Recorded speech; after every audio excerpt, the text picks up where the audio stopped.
My name is Ere-Walson, Ayebaine. I'm with the Fisheries Committee for the West Central Gulf of Guinea. And I'm very excited. I'll be talking on the topic Regional Fisheries Governance Framework to Tackle IUU Fishing. Unlike my other presenters this morning, they've done justice to a lot of approaches in the region, and maybe I'll just add a little of what we want to hear to this presentation. So by way of introduction, we have two words there under the topic which talks about governance and frameworks. So fisheries governance here is a broad term. It can mean a lot of things in the fishery sector. Okay, so this is too loud. Okay, so it means a lot. So when we talk about regional frameworks for fisheries governance, we are not just limited. We are not limited to the RFMOs and the RFBs. We are talking about broader terms. So in this presentation today, I will not just focus on the few we know, but I'll talk on the broader frameworks in around the world. So a broader look at governance, so moving a little bit away from the regional fisheries management organizations, we should be thinking about assessment, because for you to have a framework in place, there is something you want to protect. So assessment of the fishing stock is one important area that we need to look at, and also policy. So what are the policies that guide this for you to put up a framework for collaboration between countries and regions? Then again, monitoring, what are the set of tools you have in place to monitor the stock, the fishing activities within there, and how do you share this as an intelligence? Then the fourth on the pillar there, it's enforcement. What are the collaborative mechanisms among the agencies within the state to enforce the regulations that have been enacted to protect the fishing stock? Then finally, we're talking about collaboration. Without collaboration, frameworks will not stand the test of time. So I will just point out few mechanisms. The first mechanism there is enhanced access to information. There should be transparency, there should be a reliable information sharing between different actors. So under the information sharing, we'll look at strengthening legal and policy frameworks, which is very vital for country-to-country relationship, and also among RFBs and RFMOs. Data sharing among states is a critical area for collaboration. That is why it is highlighted. Then harmonization of legislation at the regional level is also another main point where frameworks can be derived from. Then the second point is improved data collection and management systems. In some of the regions, there are regional systems in place where member states have access. In other areas, there are VMS and AIS data transfer and e-book system to ensure real-time dissemination of information. Then under which some, again, there are centralized databases that are secure to only members of a particular region or a country that can access certain level of information. So frameworks can be built around all of this. Then most importantly, it's to promote bilateral, multilateral, and interregional collaboration. That is one of the core aims of having a framework. Then we move straight to ensuring transparency and accountability. If there is no transparency and accountability, it becomes very difficult for states to come together and want to work together to have an harmonized framework to carry out certain activities within the domain. And in this case, we are looking at IUU fishing, preventing it, which has become a very big lacuna, if I should use that word, in West Africa and around the world. So another area that we want to focus again for as a mechanism is leveraging existing best practices you agree with me that it is very important that we share practices around the world. What is working in the other part of the region should also work here. So harmonizing these practices and sharing experiences is another vital tool. Then the next mechanism is coordinated monitoring, control, surveillance, and enforcement. This is, I think, one of the most important parts because you have a lot of actors coming together to carry out activities such as joint patrols and maritime exercises. There you would need some form of agreement, some form of rules that will govern whatever collaboration you're going to have for a successful patrol. Then coordinated denial of vessels that are engaging in fishing activities such as illegal. We have one of the international instruments, which is the Post-State Measures Agreement, where you see states acting together to deny vessels access to their port because that vessel has been tagged as a IUU vessel. Then also mutual assistance, state share resources. I mentioned joint patrol. During joint patrol exercises, states can share assets with one another in order to carry out effective patrol, and also transfer of knowledge is another very vital part where states can cooperate in formulating frameworks. Then cross-regional facilitation, enabling cooperation between states among different regions. Like recently, the FCWC and the SADC region, we are trying to work together to see how best we can put up frameworks to support our fisheries operations. So this is one major move that is taking place in the region currently. Then facilitating access to support. Definitely when you have frameworks in place, how do you strengthen it? How do you keep it going? One of them is you look inward, whatever expertise within the region, you can share this. And also it can come through like a direct assistant from maybe the region or outside the region.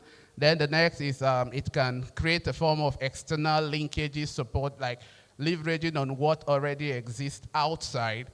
Then the third is as a synergic hub, centralized support effort to minimize impact and avoid duplication. You don't want to repeat one thing over and over.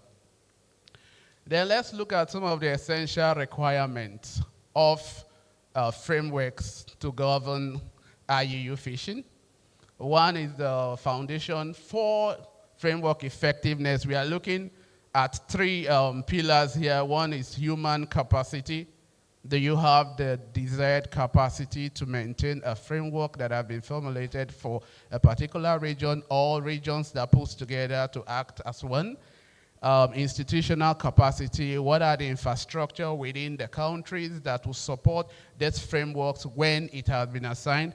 Then infrastructure capacity, what are the different tools that can be bring together to have a reliable communication stand that whenever frameworks are enacted, they can stand the test of time. So most importantly, one area that we don't have to overlook is the engagement of states, because that is where trust is built, that is where the cooperation is felt.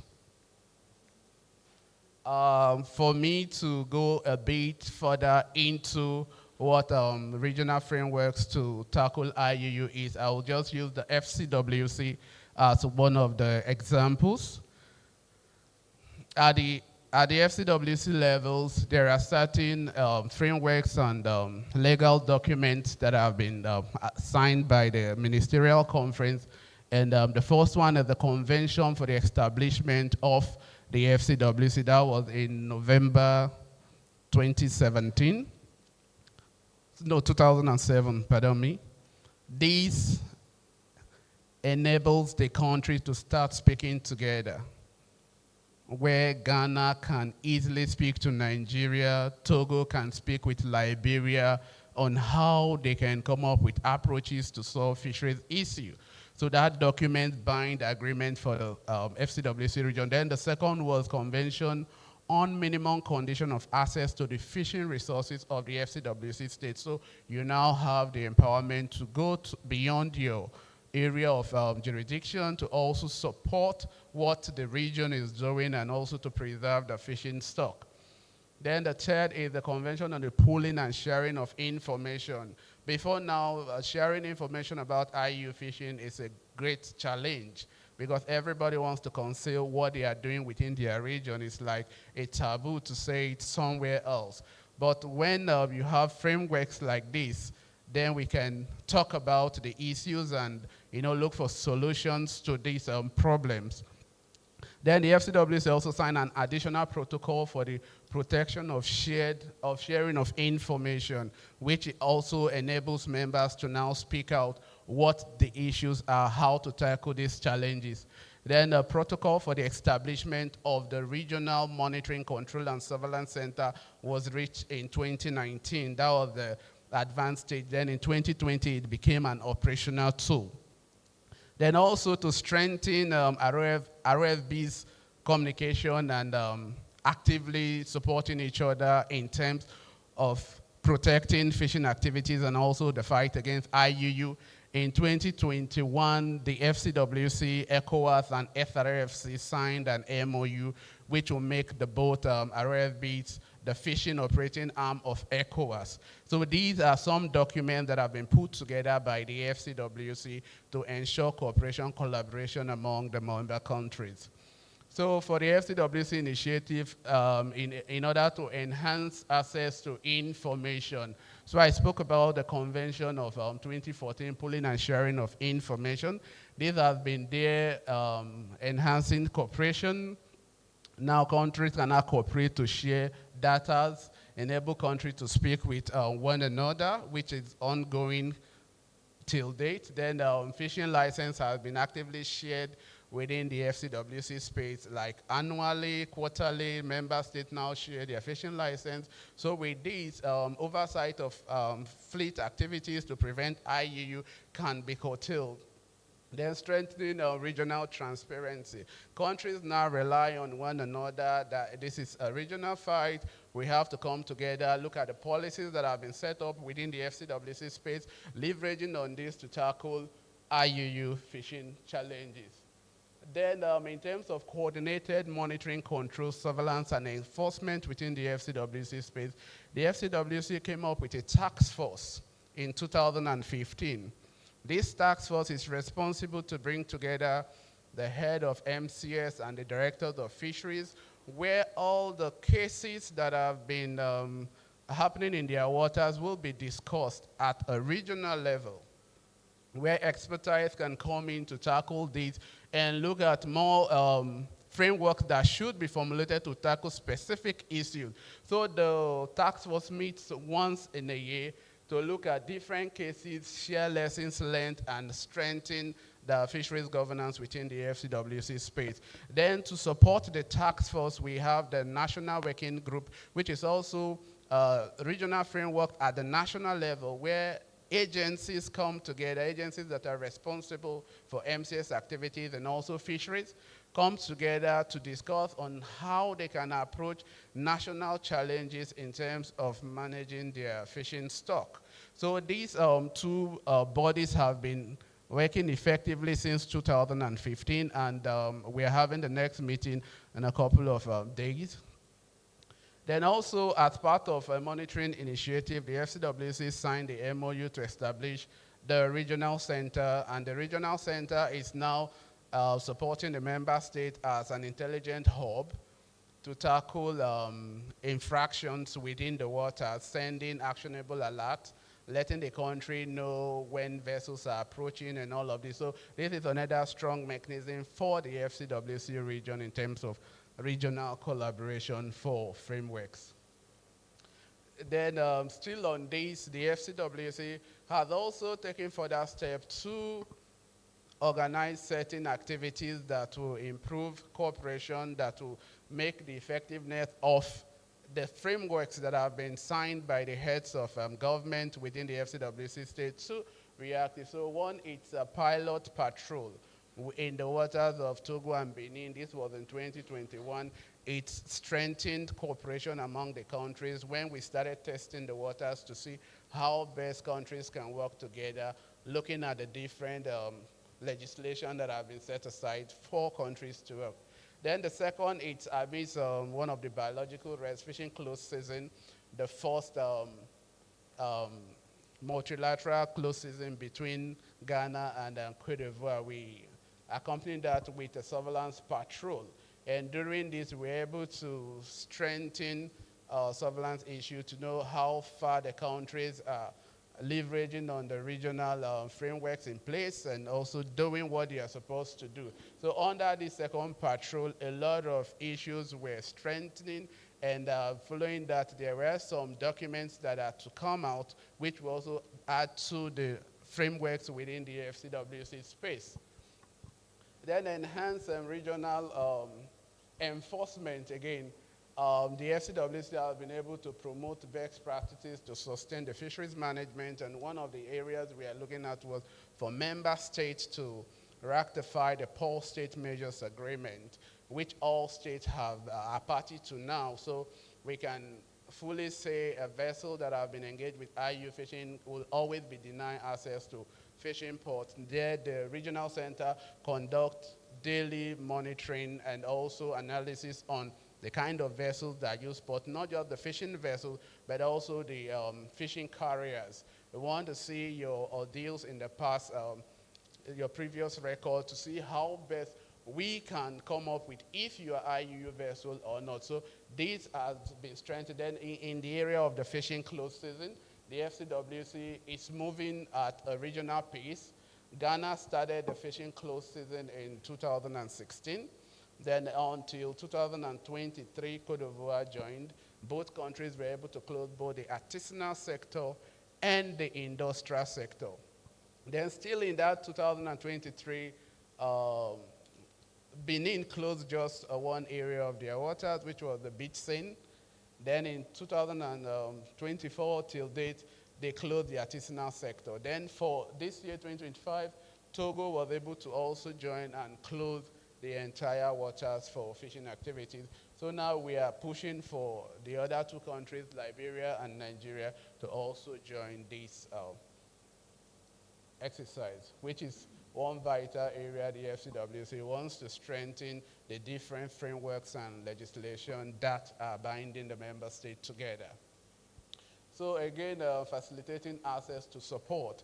When Doctor was speaking, he mentioned TMT trademark tracking. They are one of the strong partners that are supporting the FCWC in terms of building capacity for MCS. We also have the European Fisheries Control Agency, EFCA. We have been leveraging with them on different forums. And the regional center at the FCWC level is able to coordinate this and transfer this set of skills and knowledge to the member countries. In terms of coordinated analysis, we have been able to gather information for the member countries, strengthen their capacity, work with external and internal partners, looking at the right set of knowledge within the countries to achieve most of these goals. So still on facilitating, as I mentioned, there has been different level of capacity building, bringing down to the member state level, identifying the different domain awareness tools that will serve for the purpose of monitoring and tackling IUU infraction within the member state waters. Then to achieve all of this, we have a dedicated international partners, which I mentioned, the both of them, TMT and EFCA, to support the region at all times to carry out MCS operations. So looking at all of these, one may think that it is okay. No, there are still some bottlenecks which needed to be addressed. So one of the challenges that are dominant with fulfilling frameworks at regional level and at national level is financial constraint. Most of these frameworks, you need good financial base to sustain whatever mechanism that have been put in place for countries and regions to collaborate. Then the second constraint is external service quality. You believe that most of the African countries are still having light issues, internet issues, and because of this, there can be breakdown, poor infrastructure that will really affect frameworks that should be relied on by member states, by region, country to country, and these are just few of it. But as time goes on, when more are seen, then we can add to that. Thank you very much.